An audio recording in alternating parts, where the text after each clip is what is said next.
"You shouldn't have looked in there, Clara," Evelyn whispered, standing in the doorway of the dark office. Clara turned swiftly. In her hand, she held a small, heavy silver revolver, the one her father had left behind when he died, her face completely devoid of the maternal warmth she had worn just an hour ago. She stared at her mother in disbelief. "He was your son," Clara screamed. "He was going to die anyway," Evelyn said, her voice terrifyingly calm, devoid of remorse. "He was facing 25 years for a crime he actually committed. He was an addict, a disgrace to this family. Welcome to Deadend Stories." The rain over Seattle didn't fall. It hung in the air like cold, wet wool. Inside her small third-floor apartment, Clara adjusted the desk lamp, the harsh LED light catching the edge of a silver-framed photograph. It was Leo. Broad-shouldered, grinning, a smudge of grease on his cheek from the day he'd fixed her car's alternator. 6 years ago, that smile had been reduced to a line on a state-issued death certificate. Cause of death: acute respiratory failure during an outbreak at the Blackwood Correctional Facility. The apartment was dead silent except for the rhythmic, low hum of her laptop. Then the landline rang. Clara blinked. No one called the landline. She kept it only because it was bundled into her internet package, a useless copper wire tethering her to the wall. She walked over to the kitchen counter, lifting the plastic receiver. "You have a collect call from an inmate at Blackwood Facility." A flat, digitized operator voice droned. "To accept charges, press 1. Clara's thumb hovered over the keypad. A sick, cold knot formed in her stomach. Blackwood. The name alone felt like an open wound. Some cruel, automated glitch, she muttered to herself, preparing to slam the receiver down. But before she could hit the button, a burst of heavy static cut through the line, followed by a sharp, ragged intake of breath. "Clara? Clara, please don't hang up." The phone nearly slipped from her fingers. The voice was thin, trembling, and frantic, but it possessed a specific, gravelly cadence that she would know anywhere. It was Leo. It was her dead brother. "Who is this?" Clara whispered, her voice shaking violently. "This isn't funny. My brother died 6 years ago." "Clara, listen to me," the voice gasped, competing with a strange, rhythmic clack-clack-clack sound in the background, like heavy machinery. "They're coming back into the block. I only have a minute. You have to listen. Don't trust Mom? Do you hear me? Don't trust Mom?" "Stop it!" Clara shouted, tears stinging her eyes. Anger, hot and defensive, surged through her. "Who paid you to do this? Is this some sick joke?" "Leo is buried in Oak Ridge. The blue thermos," the voice panicked, the words tumbling out in a desperate rush. "The summer we went to Lake Shellen. You dropped Mom's favorite thermos off the dock, and I swore to her I did it so you wouldn't get grounded. You still owe me $20 for that, Claire. Please?" "You have to believe the tilt, the blue thermos. It wasn't in any obituary. It wasn't in the police reports from Leo's arrest. It was a stupid, throwaway childhood memory buried under a decade of grief." "Leo?" she breathed, her heart hammering against her ribs like a trapped bird. How are you speaking to me? We had a funeral. I held Mom while she screamed at the casket. It wasn't me in there," Leo choked out. "Clara, she sold me. She signed thee." The line cut out with a deafening screech of static, followed by the cold, mechanical dial tone. Clara stood frozen in the middle of her kitchen. The receiver pressed so hard against her ear that her jaw ached. Her breathing was shallow. The apartment felt suffocatingly small, the walls closing in. She dropped the phone onto the counter, where it clattered against the faux granite surface. "Don't trust Mom." The words echoed in the silence of the room. It made no sense. Evelyn Vance was a pillar of the community, a woman who had spent the last 6 years volunteering for prison reform groups, channeling her grief into public advocacy. She was a grieving mother. She was Clara's only remaining family. Clara grabbed her car keys. Her hands were shaking so violently she could barely guide the key into the ignition of her sedan. The drive to her mother's house in the suburbs was a blur of neon taillights and sweeping windshield wipers. The headlights cut through the dark, winding roads of Bellevue, pulling up to the immaculate colonial-style home where she and Leo had grown up. A warm, welcoming amber light glowed from the living room window. It looked safe, looked like home. Clara didn't knock. She unlocked the front door with her spare key and stepped into the foyer. The scent of cinnamon and lavender greeted her, her mother's signature blend. "Clara? Is that you, sweetheart?" Evelyn appeared at the top of the stairs, wearing a soft, cream-colored cardigan. Her graying hair was pinned up neatly, her face etched with the gentle, familiar lines of maternal worry. She hurried down the steps, her brow furrowed. "You're soaked. What's wrong? You look like you've seen a ghost." The word hit Clara like a physical blow. A ghost. "I got a phone call," Clara said, her voice terrifyingly steady, stripped of all emotion by the sheer weight of her shock. "From Blackwood." Evelyn stopped on the bottom step. For a fraction of a second, a heartbeat so brief Clara almost missed it. Her mother's face didn't register grief or confusion. It registered calculation. The warmth drained from Evelyn's eyes, replaced by a cold, sharp alertness, before masking itself back into concern. "Oh, honey," Evelyn said, stepping forward to wrap her arms around Clara. "Those awful prank calls again.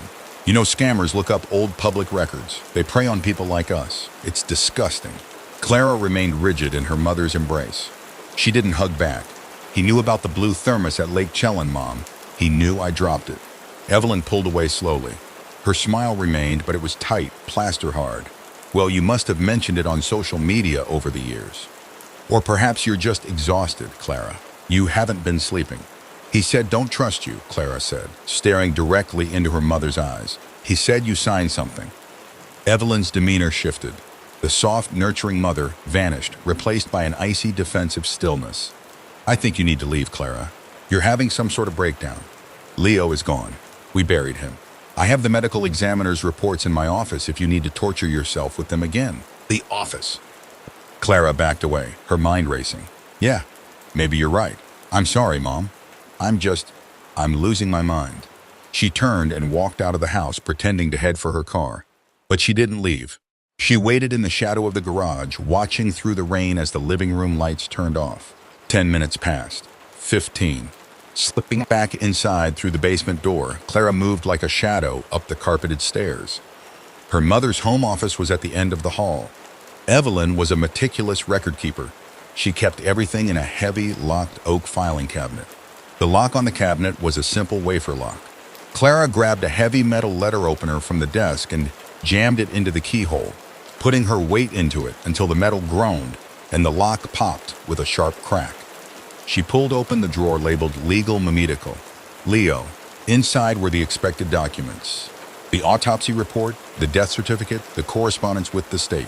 But Clara kept digging, pulling the drawer out further, until she felt something lodged at the very back, behind the hanging folders. A manila envelope, unlabeled, sealed with a metal clasp.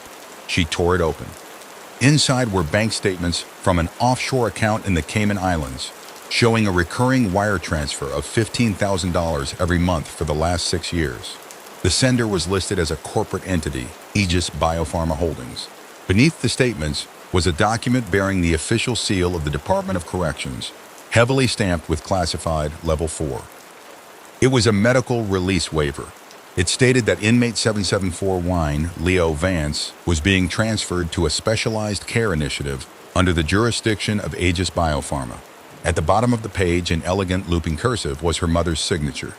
Beside it, a sticky note in her mother's handwriting read, "Paid in full. Do not contact." Clara's breath hitched. Her mother hadn't buried Leo. She had sold him. "You shouldn't have looked in there, Clara." Clara spun around. Evelyn was standing in the doorway of the dark office.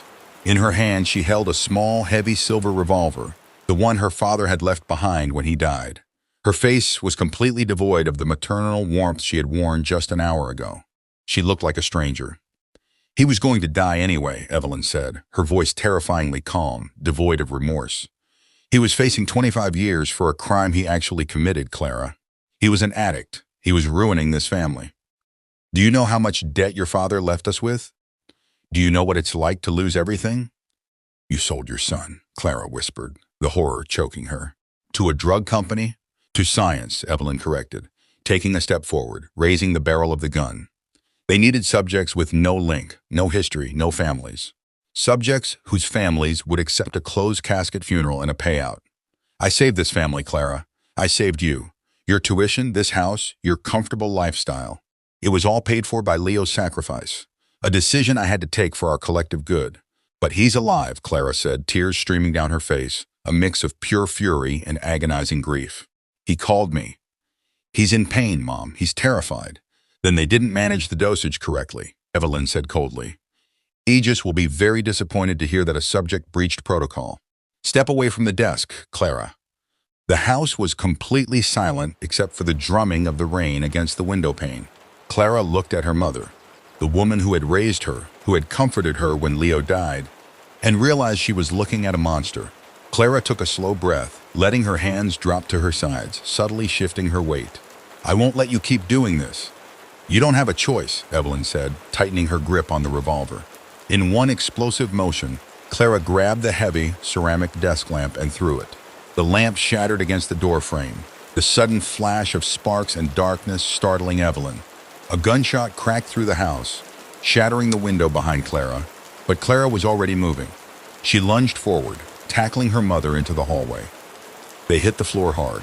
The gun skittered across the hardwood, sliding toward the top of the stairs. Evelyn clawed at Clara's face, her fingernails tearing at her cheek. But Clara, fueled by adrenaline and a lifetime of betrayal, pinned her mother's arms down. "He's your son," Clara screamed into her mother's face. Evelyn stared up at her, gasping for air, her eyes wild and dark. "And you're my daughter. Don't ruin this, Clara.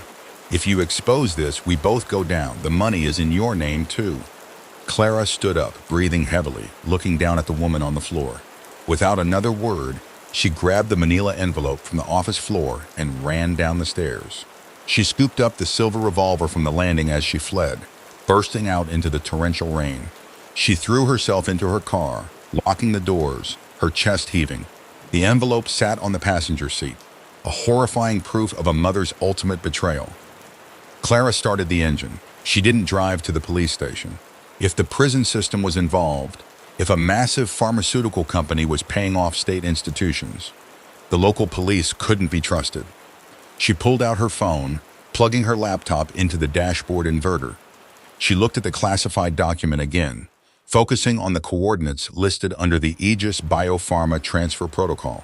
It wasn't far. A decommissioned industrial facility just 2 hours north, deep in the dense woods near the Canadian border.